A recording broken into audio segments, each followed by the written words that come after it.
I have a question to kick things off for you. Yeah. Who owns Derby Day more? Us? Or James McDonald? Look, if it was a trophy with two handles, we'd have one side, he'd have the other. Mate, we just get it. Don't we? We understand it. We understand the makeup of it, when to hit, when to miss, what race is good, what race is gross. How to win a quaddie. Yeah, we did, didn't we? Yep. Yep. No, it was a fantastic day, mate. I had so much fun. It was good stuff. It was really good. Really set up by one of the great pubs of all time. Mm-hmm. Where was it? The Burleigh Town Hotel. That sports bar is absolutely next level. It's made for punters. It's made for horse racing. Yeah. Which is it's the minimum we deserve. Minimum we deserve. What was the highlight for you yesterday? Oh, Isthmus. Yeah. That was good, wasn't it? It was so good. Sorry, let me try and recap. I'm just thinking back to Wednesday when she was $12.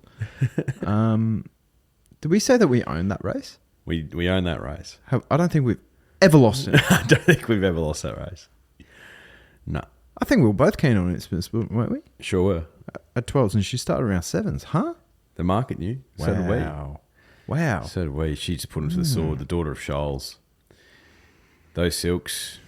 Blakey Bill. Didn't ride a winner all day. No. It was just meant to be, wasn't it? Yeah. That was the highlight. All the boys getting around each other, winning the quaddie. That felt really good. I agree with you. Lachlan Tognella, Isthmus, just like her mummy, good 3 and she pisses in. She does. Good boy, Lockie. Yeah. Well said. Yeah. Just like Mummy Shoals. Yeah. Should we just go race by race? Yeah, let's do it. Let's do that. Carbide Club. Aliana. I reckon we mentioned her name on that podcast on Wednesday. Absolutely, we did. She absolutely brained him. She was sensational. What did we say about Chris Waller in this race? Mate, he just targets it every year. So there was, looking at the data, right? So in the circle races, there was only one horse to be in the leading pack to actually go on and win. So Aliana, that's at the 400 meters. So Gold Rush Guru was one of those, and then there was two actually. Gold Rush Guru and Treasure the Moment. Now that wakeful was again farcically run, but we'll get into that. But it was definitely an advantage to be having cover in the circle, like we suggested. Said it would be hard to lead in the circles, and go on to win. So, and we'll get to it in our Melbourne Cup runner by runner preview. Might be reversed. There's a bit of a southerly coming on for Tuesday. So, but Aliana came from last, went whoosh gut bang, 3.5 length victory. Jmac on the board. Chris Waller. Yeah, it's just a tried and true method, isn't it? The daughter of Castelvecchio, which you love to see. Remember that a little filly called Fangirl won this race a few years ago, and she sort of announced herself as a genuine horse. I think Aliana's a black type horse. Evidently she already is, but I think she's one who can, in the autumn, feature in those Group 1 fillies races. Yeah. I think she just had the class, and at 550 she was easily the around the grounds bet for us. Easily. So well done to Isaac Davis of Corbo and Corn Cob fame. Just started us off with a bang. There was absolutely no pressure on him. We said to him, mate, there's no pressure. None. But he delivered anyway. Look, Victim put in Feroche, but that wasn't with any confidence. It was just like, I just can't really get this thing beat. Some people had it as their best of the day. I couldn't believe that. I was very keen to take him on. Yeah. And I said as much. And he ran fine into third, but he also had the run of the race. He did.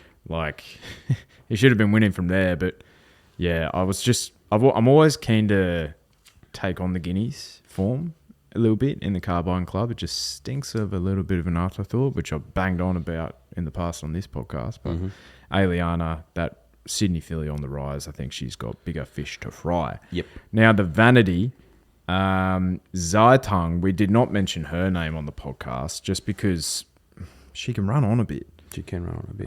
And it was also her 6th run of the preparation for me, where I look at that and I'm happy to let it go. Yeah, absolutely. And we were talking about this. We didn't realise at the time when we were recording on a Wednesday afternoon. But there was also a race. There's also going to be a race on Cup Day. The Amanda Elliott, which, is for the 3-year-old fillies as well. So there's like 5 or 6 who are scratched from that race now heading into that race on Tuesday. The one I was keen on at big odds, Chewing Gum. She was about 13s for that race on the weekend. She's 11s for that race on Tuesday. The way the track was playing would have suited her better than what it's going to do on Tuesday. So I don't know if they pulled the right rein. But once she came out, I just wasn't really keen on this race. Licky tongue. Didn't even give it any thought. Yeah, I thought Matisse was a sensational winning chance, and she loomed up like she would, and then she kind of had a bit of a think about it. But Zayatong probably got on her back and had the last crack. I was also keen on Kuranagi, but Jamie Carr said that she over-raced and was suffering from a respiratory condition. So she finished a long last. I can kind of forgive her for that, but to be honest, need to see it. Need to see it. So now race 3 is the Rising Fast. We were both keen on Spacewalk here. You were more keen on Schwartz. Yep. But I think Spacewalk, I thought he had one of the best runs in the race. Yeah. I thought there was zero excuses for him. No excuses for Spacewalk. You did mention Mahaba, who went well at 16, 17 to 1. Yeah, I thought he, made the case that he's won second up before. We've seen him win second up at the Valley, beating Brave Mead, who was a very good sprinter, Varley. And at first up, he well exceeded his price, and then he franked the form Bellatrix Star, who franked the form again in the Coolmore. Yeah, so that's a hot race you can follow with confidence. Well done if you found Mahaba Drifters at a big price. I think I saw a few people kick up for Ray Magnurio and Charmstone as well. It was one of those races where there was about 5 really solid chances. You could make a case for a lot of things. Well done if you got through that. We did not. Yeah. But race 4, all right. Time for you to answer the critics here, because a few critics are going like, "Hey, brah, I thought you said Another Wheel was no good." Oh, it was no good at $2.60 or $2.70. Got out to $4. Got out to $4, which that's bettable. Well, yeah, evidently he won the race. Look, the writing was on the wall. Jamie goes back on. He finds some cover. Those silks for Cole McKenna. No, it was a very smart win. Flemington, like you said, is his track. Jimmy Starr ran on well. The victim likes Mighty Ulysses after that last start. He just never really got going. I think maybe a softer deck would be more in his favour, Mighty Ulysses, and he drifted too. So, but when he's starting at $10 or $11, here's what it is. But no, Another Wheel was a smartie. Yeah, I think whenever he gets to Flemington, he's a clear bet, because he was still held up. Like, he was held up to the 100, and he ran home the quickest last 200 of the meeting. Sheesh. So he has a serious turn of foot, and I think, as we kind of highlighted, he's better with some cover. So he pinged the gates. Jamie just held her position, as we kind of predicted that she would, and then just waited for the gap when it eventually came, and stormed over this top. Stapati was a better run. Pinged the gates and actually went forward again, which we did predict on this podcast as well. So good to see Stapati get somewhat back into form, but I think he still needs to improve. Now, the Wakeful. On racing.com sectional figures, I think this one, let me just get it up here. It was 12 lengths below standard. So they've obviously run home in a pretty decent clip, but they went out slow, went home slow, which assisted those on speed despite the wind. So Treasure the Moment pretty much had the perfect run. Powers of Opal had her chance, though. I think so. She had her chance. Yeah. I could not believe the go for her. She jumps like $1.70 on the tote. It was ridiculous. It was absolutely ridiculous. Well, she loomed up like she was going to go whooshka and just, couldn't get past Treasure the Moment. I know the Wakeful's typically the right form heading into an Oaks, but maybe what's the name of the filly who came out of the Spring Champion? for Harlem Queen, for Nathan Doyle. Maybe an alternative form line might be better for this race Well, this year. I don't know. Or maybe it's just going to be a poor rating Oaks. Yeah, because the Derby was pretty much on benchmark. Like, it was fine. It wasn't amazing. It wasn't bad.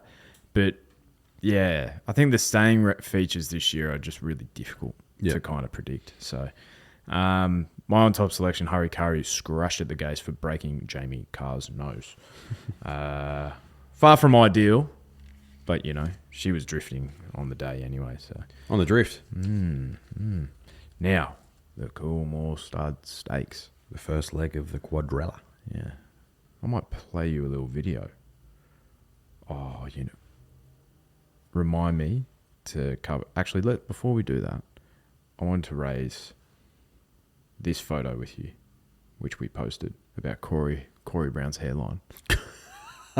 I completely forgot about that. Mate, just as a refresher, look at that. It's one of the worst I've seen. It's one of the worst I've seen. Now, the reactions from the drifters. Toby Prineus. Fucked. One word. Luke Om. O-M. What a lord. See Al McDonald. Adam Reynolds, 2013. Yep. Big Red. When you are privileged enough to have hair, that's not what you want to do with it.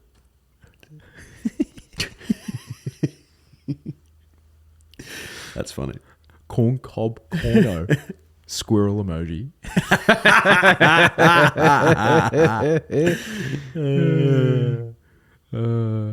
And then Dane Phillips. Stevie Wonder could dish out a better cut than this. I think he could. I think he could, mate. You're better off just buzzing it.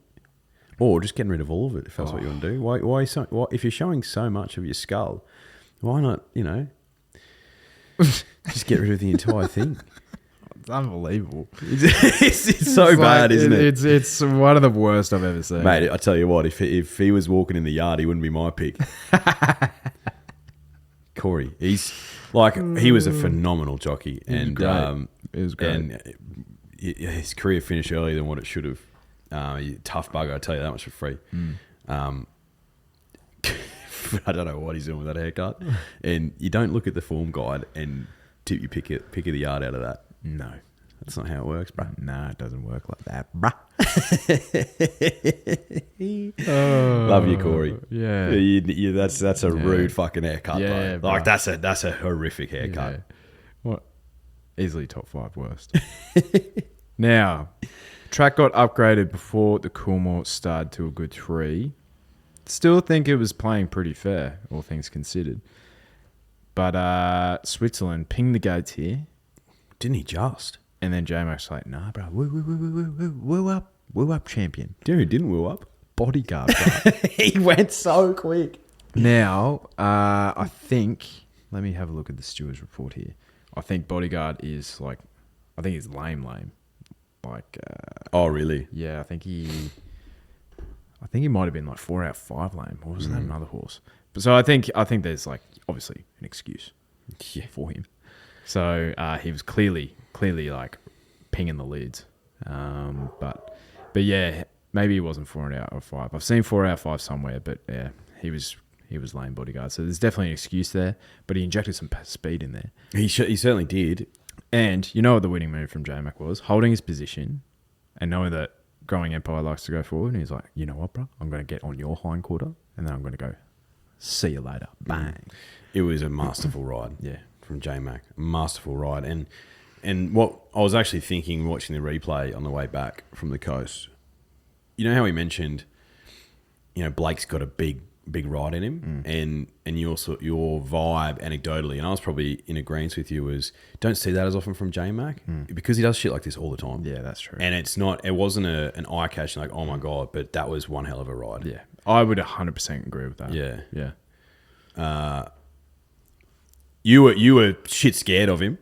Yeah, honestly, mate, like my head was saying back this thing. Yeah. My heart was saying traffic warden, and he pulled up, didn't he? Internal bleed. Yeah. So easy excuse. Yeah.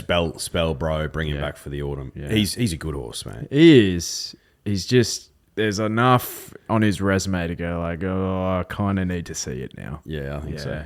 Because these colts, they can just go off like that. So, Yeah. But Switzerland, apparently from hearing from the stable and everyone, he's got a wonderful temperament. He looks relaxed. Quite the gentleman. Don't know what happened to him first up.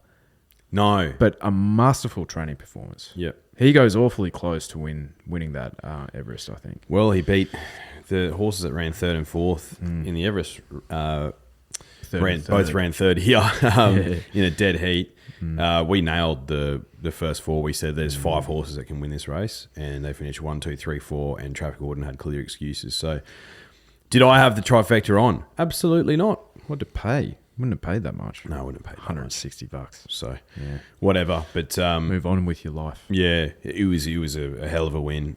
He's a smart colt. You'll see him down the straight in the autumn. Yeah. And the Drifters. How did they see the race? Traffic Warden was the most backed horse with 38%. Wow. Switzerland had 26%, and then Growing Empire. So everything else was sort of spec'd around that. But no, the Drifters nailed that one, I think. Growing Empire is an interesting one into the future, I think. Like, where do you really see his like progression going, you know? Is he just going to target like a William Reed or something? I think he has had a belter prep because they went to the well 3 times and he still produced every time. He's just got picked on the line in a Manicato. Like, imagine if he won that. Does he start here? Probably not. I don't know. What do you mean? Like, if he wins that Manicato, does he continue on Probably not. with that group win hunting? And Probably it was not. a pimple. Probably not. I still think he's a Group 1 horse. 1,000,000%. He's still quite green. He could come back even better in the autumn. So, look, a couple of smart colts. And Bellatrix Star. She's just improved every single start this prep. She's phenomenal as well. Now the Victoria Derby. So in terms of sectional figures, this race went okay. I think they, given one of the more favoured runners in the race drew out wide, I think there was some early injected speed. So based on racing.com figures, to the 800 metres, there was 6 lengths above standard. They then they kind of like held back a bit in the middle sections, and then they kind of went home pretty even. And it kind of showed like that. There wasn't a horse like really running on. El Costello late, but the race was over, brah. Now, what I will say is I bang on in this podcast every single year about the Hill Stakes being a good form reference. It is the Melbourne Cup of the Adelaide Carnival. Gold Rush Guru wins that. Cavity Bay runs second. She comes out, runs well on Mooney on Cox Plate Day. There's no way I'm backing this horse though, but there is someone who does, and that is the man who cannot pick a loser in this race, and that's Joshua McClelland, our good mate. My favourite punter. Every single time. I don't know what it is. You know how you have those races where you just know. He just knows in the Derby. Like he's had since 2017, I think he's had like 5 winners. Yeah. Warning, Hitotsu, Extra Brood. Yeah. This thing. And he knows when to take on the favourites. He's like, favourite won't run top 5. I was like, Well, he ran 5th. Well, top 4. I misspoke. Speaking of top 4. Brah. What did that first 4 pay? Let me just keep scrolling. I think it was something in the 30s. Oh, no. I think it was 36,000 or something. I've got it here. Oh, yeah, 36,000. Now, you might be like, hang on a second. None of you mentioned China Sea. Team Sport. We were at the pub, and Joshua McClelland again threw in China Sea. He understands this race. Now, we've covered off Gold Rush Guru because got the run of the race. Jamie, again, beautiful ride. Beautiful ride. On the speed. Had a little bit of cover. Popped out. See you later. China Sea we've kind of talked about. You know, that was a nice run for Mark Zara. Barry 6 again for Johnny Sargent, who is a good trainer of staying horses. Now, I kicked up for Matty Kumani's King of Wall Street. That Caulfield Classics actually turned out to be not a bad form reference because it's got 2, 2nd, 3rd, 4th. But scary. We were whipping this thing home at 40-1 for the quaddie. Come on, man. Oh, man. How? How? He loomed up, and I thought I was so much better than everyone else. Like, he's landed up losing by a length and a half, but he gave us a hell of a cheer. He ran super. And do you know why? Because every single race that he's had this prep, he's just like, bro needs 4,000 metres. Finally gets out to a trip in not a fast run race, in a morally run race. And I think he's pulled up with some issues as well. Yeah, I think he did, actually. So he's run out of his skin, scary. Oh, gee whiz, it would have been one of the all-time great picks by the victim if he pulled it off. But still, if you're getting $10 to place in some markets. Maybe he kind of came up with that cardiac arrhythmia. I don't know how that kind of works, but maybe in that final furlong. Because he kind of loomed up and then he stopped. Yeah. Like, maybe it happened really late. So, yeah. No, he ran super at a massive price. Look, we didn't have the first 4 on drifters, We had the trifecta. but we had the trifecta, and it paid handsomely, and Scary was a big part of that. So Yeah. I know, it was 1, 2, 3, 3,000. Is that enough? that's enough. I think that's plenty. That's how much it paid. Now. The drifters, really quickly. Oh, yeah. El Costello, Saint Emilion, 2 best backed. Saint China Emilion. Sea had a bit of specking. There was only 5 drifters who had the winner, Gold Rush Guru. So well done to you guys. And there was 4 drifters who were on Scary. Nice. Now, no double points because the market double points. loved Gold Rush Guru. Unlucky, bruh. Into about $8 with the good people at Ned's. Now, the Empire Rose. 1,600 metres, Group 1 for the fillies and mares at weight for age level. Tissue's just good, isn't she?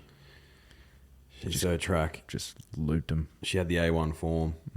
I reckon if Jmac and a Tissue are in the front row of the airplane in terms of that form reference, I reckon Millie is in the second row. Her form references are pretty damn good. They're pretty good, and she gets on her Melbourne leg, dry track, J-car, good gate. I just thought, now's her time. And I was so close. that one hurt. Like, that hurt a lot. And I said, your boy still had a good day, but that was I would have been lobbing after that. It was a significant collect. And she just got nutted on the line, probably because of the blinkers. And James McDonald is just, he's so fucking good, it's annoying. Yeah, I know. So, yeah, look, Tissue and Amelia's Jewel were the 2 best backed easily in the tipping comp. So, the drifters nailed it. So, it was no secret getting on Amelia's Jewel. There was a lot of people kicking up for her. I thought it was her time, but a Tissue ran out of her skin. Sox Nation at an enormous price, runs into 3rd. It can run well at a big price. Zardozi. Sensational little trial. Now, I think the tactics were actually queried after the race.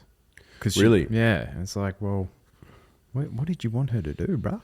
We're going to bust up this horse? Yeah. So she finished off sensationally well. Like, I haven't. Let me have a quick look at the sectional data for her, but I'd be shocked if she wasn't running home the quickest. Yeah. Race quickest. Makes sense, right? Makes sense. She was the flashing light. She was kind of matching to the eye. I watched that last 200 meters a few times, and the eye deceives you a little bit because she's running past slow horses as well. But I looked at her with Lekvart, the grey, and they were kind of matching, but she was going the better. So, yeah, she's run super. Running on Tuesday in the Cup, she'll give you a sight. You'll have to wait to see if she's in your numbers. But my on-top selection, Kai Mochi, running the race sort of stuff, loomed up. I think the 1,300 to 1,600 was a bridge too far for me. So at $17, so you lose not much. And we get to the last. It's Miss. She just fucking brained him, didn't she? She fucking brained them, mate. She never looked like losing that race. Fucking brained them. The daughter of Scholes on a good 1,100 metres down the straight in those silks with Blakey Bill on, who hadn't ridden a winner. With us on. And Drawing barrier 8. 8. You can't get much more perfect than that. That's exactly what you want down the straight. Yeah. Look.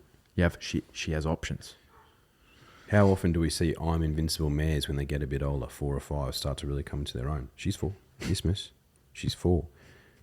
Clear excuses last start. Clear excuses. Multiple. Like there's more than one. Like, lame was one. She got absolutely bounced on the corner. Yeah. No air left in her lungs. So she was out of oxygen. The fact that she kept running was unbelievable to me. Soft deck. That's not a go. She's like her mummy. Mummy hated a soft deck. Yeah. I don't think Caulfield's her track. I don't think Corford's her track either. No. But everything's set up for her to win this race here. Market loved her. Into 7s or 8s, depending on who you bet with. We didn't get that price. We got a much bigger one because we're better. I ran our fingers around the grounds to bring us home, to finish the day, to win the quaddie, with multiple of us having our own cash on. It was a great result. Oh, it's on the Ned's profile. Yep, you best believe. Yep. If you could bottle up that feeling that we had when she started scooting away with 200 to go and sell it, we'd be the richest men on earth. Yeah. By a fucking country mile, drifters. By a country mile. Oh, I just felt I felt so good. Like it felt so good. Just knew it. I fucking knew she'd run a good race. I just knew it. we both did. I just knew it. And guess who else did? When Joshua McClellan likes what you like at a big price, it just fills me with confidence. I know. Because, all right, so I'm going to trade secrets here, right? So I was at the end of the table with Josh, with Macca to my opposite. Now, in the another wheel race, we were obviously cheering home Mighty Ulysses because that's what the Around the Grounds was on. But about 600 metres into the race, me and Macca just give these ones like, how far are we winning this fight, bruh? Like, so he's a cheeky one, but I like it. Yeah, funny. I think I'm feeling Revolutionary Miss pulled up with an issue as well. Her action was off. She finished long last. So yeah, that was Flemington. It was fantastic. It's always a pleasure to punt our little bottoms off responsibly, of course. Big thanks to the gents. Thanks to our CFO. Look, we'll put it this way, drifters. Is there a cent that needs to be spent or saved for Derby Day next year? No. Already paid for, bro. Already paid for. We've done it. Now, the Source got things off to a flying start, picking the $9 winner in the highway. Like, you're welcome. Seriously, you're welcome. And you're welcome. Easy watch. Winning by 3 lengths. His best of the day, State of America. That thing just brained him, didn't he? Brained him. $6 into $4.50. Absolute gift. Now, into the races that actually mean something. Race 7. The Russell Balding, formerly known as the Think About It Stakes. Bella Nips. You told me something that I could not believe. Yeah, if she was going to win this race, she would be the second highest prize money earner of all time in Australian horse racing, behind arguably the greatest mare of all time, Winx. Shout out to you, girl, who has about 26 milli. Bella did win this race. She got a bonus as well as the prize money. She's now up to $22.5 million. Bella Nipotina. If you told me 3 years ago that she would be in this position, I would have punted you off the Story Bridge and said, enjoy the rest of your life, brief as it may be, as you're falling down into the river below, bruh.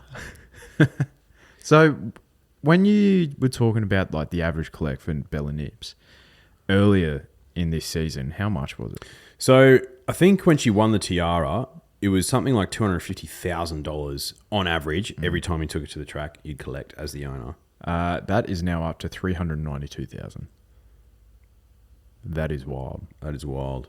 Everest will do that, and a bonus and whatever this race was worth. Look, I've got nothing against Bella. She is an iron mare. She's gotten better with age. She's so consistent now.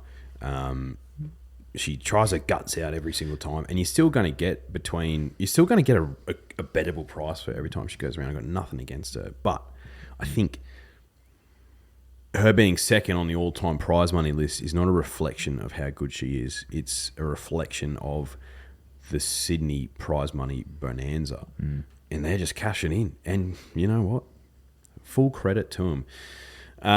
Sunshine in Paris, she was pretty good. Lady Laguna was good, but Bella Nipotina was just better. Yeah, there was some interesting jockey comments actually. Oh, really? So, the jock who was on Ascoli Pacino was saying, and that I saw it a few times throughout some of the comments, is that the ground was actually quite shifty. Oh, really? But it was still rated good 4. I think Sydney has that in it a little bit, where they don't actually have it as like the true representation of how the track's playing. Mm-hmm. So I think, and as punters, we want as much information as possible. Yeah, well, it's our God-given right. Exactly. Like, literally. Yeah. So, and it's hard for when like there's races every 2 minutes and you're at the bar, right? But like, I can check Twitter. I didn't see anything. No. So it's like, and it probably, if you know that heading into that race, because my thinking was if it was like a rock hard deck, which I was kind of expecting, and we did see a little bit of rain throughout the day, I think that improves Sunshine in Paris's chances and it diminishes Bella's slightly. We've said it on the podcast multiple times. Sunshine in Paris is a great mare. She's not at her best as soon as it's not a dry deck. She needs that to show her brilliance. She still ran super. I think, and Lady Laguna did too. You look at the rest of this race and geez, it falls away. For a $3 million race. After the top 5 or 6, falls away rapidly. Would not be surprised if they try and make this a Group 1 at some point. Be ridiculous. Racing New South Wales, but they will though. Yeah, nothing against Bella. Well done. That's unbelievable. Unbelievable. $22 million. 7-year-old mare by Pride of Dubai. Where we?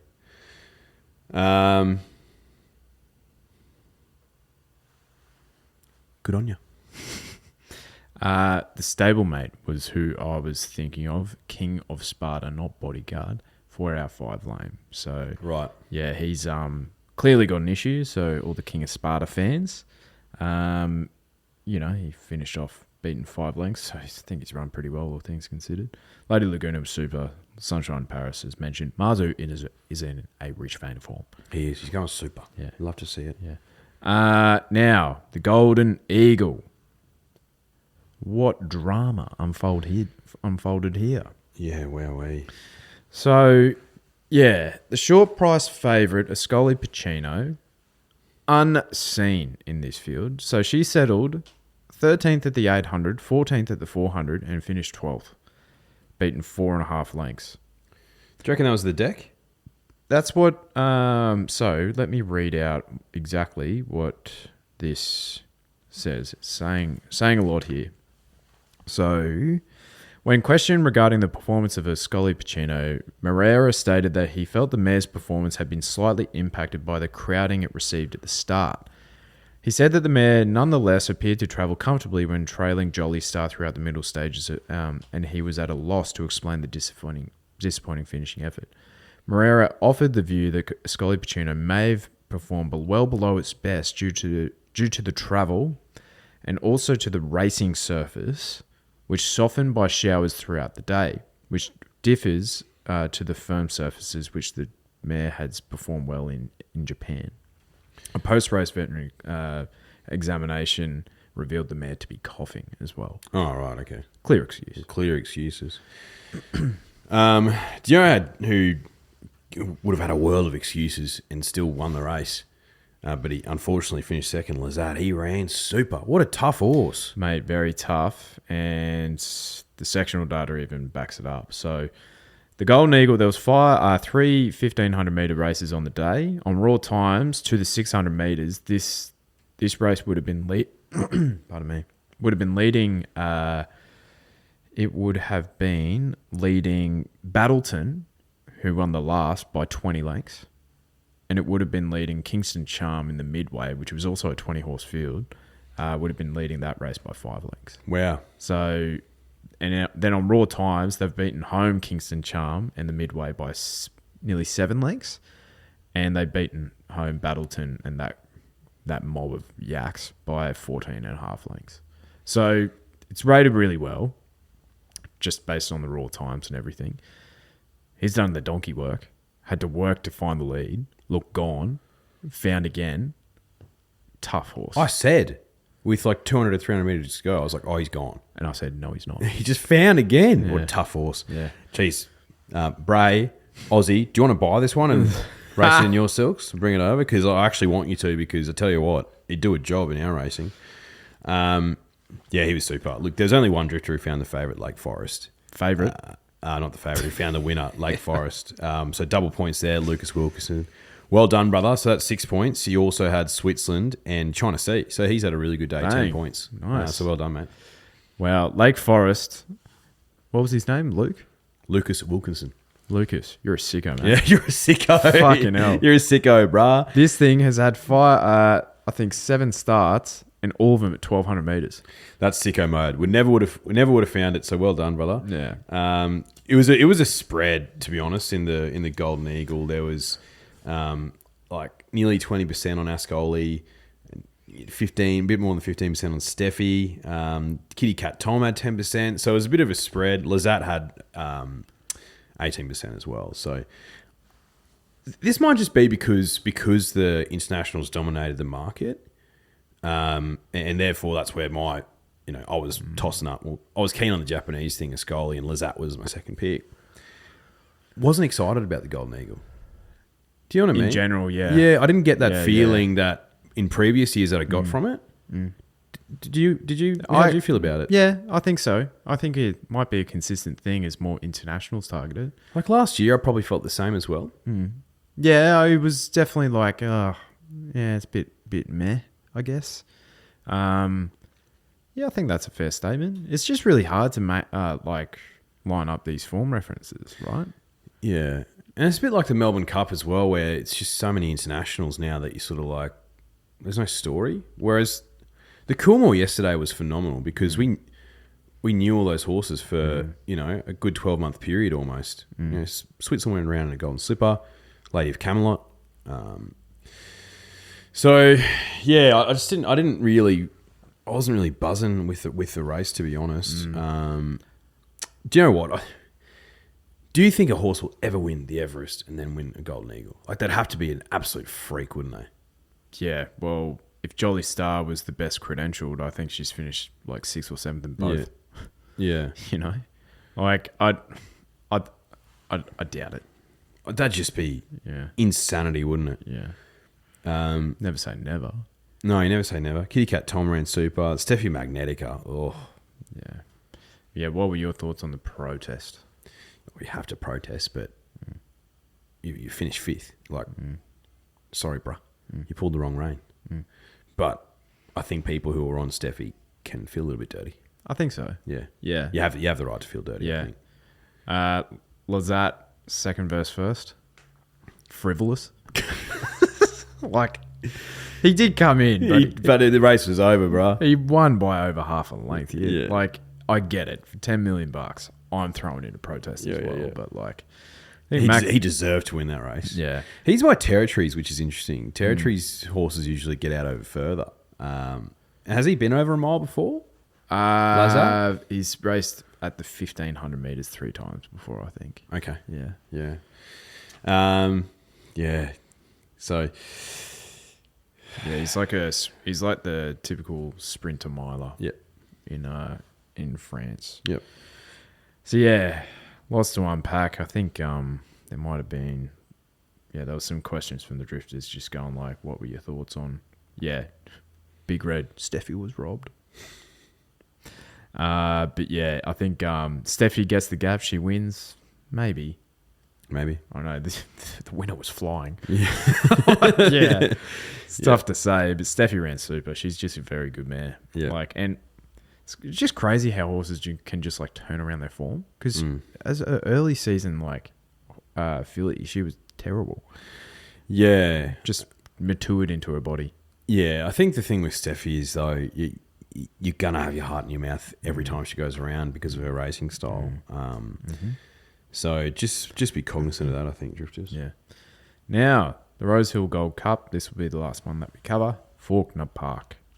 2,000 metres. Got the run of the race. Put him to bed. 60 kilos. Yeah, but third up, I think he's now 4 from 4. So he's just a winning machine, as you said, as he gets into his prep. Yes. Yeah. Did I have a scent on? No. Around the grounds, I had Saganti. But he was good. He was tough. It was good to see. Tough horse to place because clearly he doesn't like going on his Melbourne leg. I'd be inclined to give him one more crack down there, maybe his 4th or 5th run of the prep, just to see if it actually is the Melbourne leg or if he just needs a few to get him going. Be a Tancred horse, maybe? Yeah, Tancred. He won the Do you think he's good enough? Q22, yeah. I reckon you just back up for a Q22 again. And then... Yeah, absolutely. You bring him back up to Brizzy. And yeah, but before that, keep him fresh towards a Tancred, yeah. Yep. Potentially even a Queen Elizabeth or a Ranvet. Yep. Like if you have the option of 2 over 2,000 metres at weight for age at Group 1 level, just go to the weak one. Absolutely. Or you keep him up for a while next year if you want to have a crack at the Caulfield Cup again. You don't take him fresh into a Turnbull or whatever it is that he raced in first. Get his confidence up. Yeah. Maybe bring him into a Caulfield Cup like 5th or 6th up. I don't know. I'm not a trainer. I've got no idea. You know who's backed in this race? Hinged. I don't understand. People are sickos, mate. I don't understand it. She hasn't won in like 30 starts. She's won once since Bray bought her from Toowoomba. It was a Group 1. But I don't understand why people keep backing her. Insanity. It's insanity. Like, if she wins, like, acknowledge it and move on with your life. Don't go chasing waterfalls. Well said. All right. Now, let's quickly look ahead to not the Melbourne Cup market because we're going to have a separate podcast for that. But maybe let's have a look at the Oaks and the other Champions races for Champions Day. So the Oaks market with the good people at Ned's. 2,500 metres for the 3-year-old fillies. Powers of Opal is $3.50. Treasure the Moment at 4s. Harlem Queen, Pleasure Artist, and 2 Done Discreet at 9s. Feminile, 11s. Inevitable Truth at 15s. Kill Care, Beach Girl, and Rag Queen at 17s. What do you do about your girl, Hurry Curry? Oh, no way. What? No. Can't do it. No way. If she was ready, she needed a 2,000 metre run. If she comes out and wins the Oaks, look, if she's at, like she would have to be 50 to 1, and I'd have $5 on. Yeah, glad to hear you say that. I know the Wakeful's the best form. I think Harlem Queen might be the one for me. Just something a little bit different. Racing against the boys.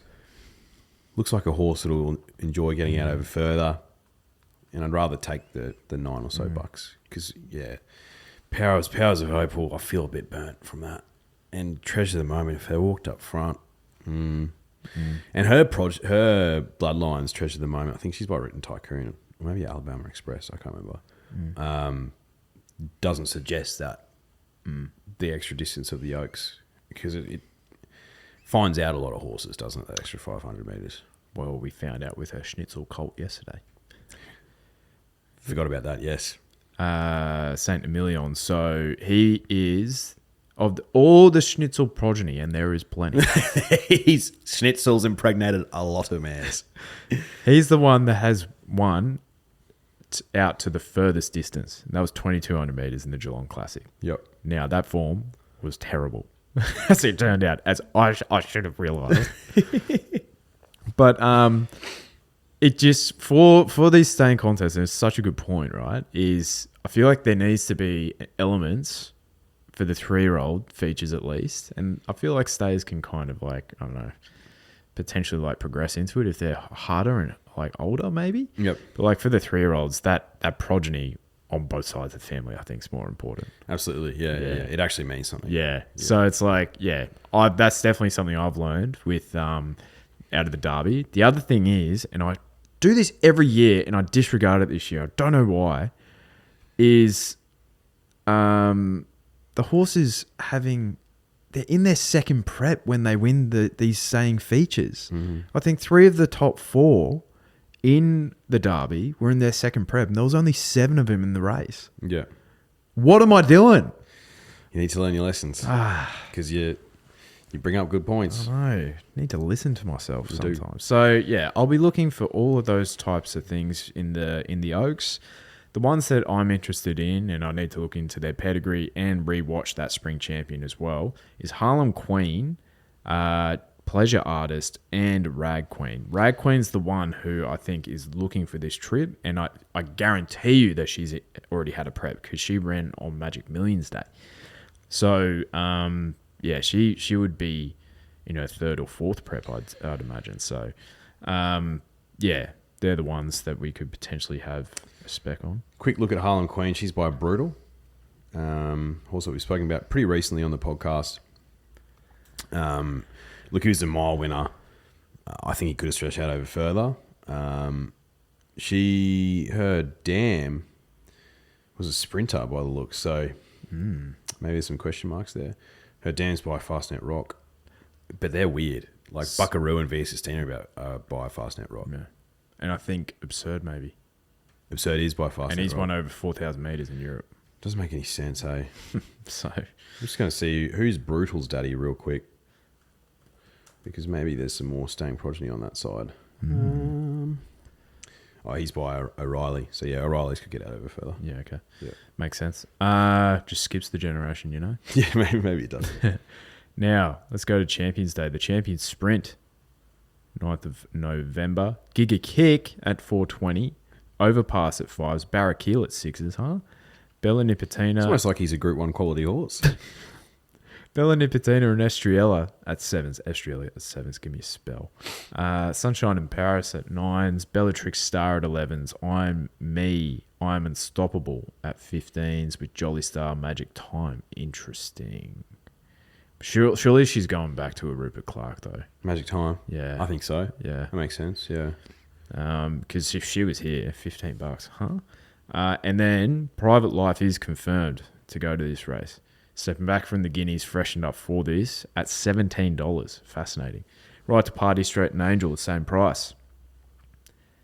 Barraquil's my guy. I'm a believer. Yeah, I think if he improves off his last start, then we talk about the ratings on here, but we're not ratings guys massively. But they're interesting. He put out a rating in that Moonee Valley win that would have won the Everest. Obviously, like completely different races, but based on the rating. So if Bro improves off that, it'll be incredibly hard to beat at $6. I think that's probably a price you can play at. I don't think he'll start that. No. I think the Smarties will come for him. Overpass, ran super. Bro shouldn't be racing until the Winterbottom though. Bro's better fresh. We know this. Bjorn knows this. I want to see Gig Kick run super, so he'll probably be my pony, I think. Yeah. Champions Mile, 1,600 metres, Wait for Age, Mr. Brightside at 360, Broadsiding and Fangirl at 5s with Antino at 550. Another Will at 8s. You can have him. Pride of Jenny at 9s. My Oberon at 11s. Private Eye 14s. A Tissue at 15s with Docklands at 15s.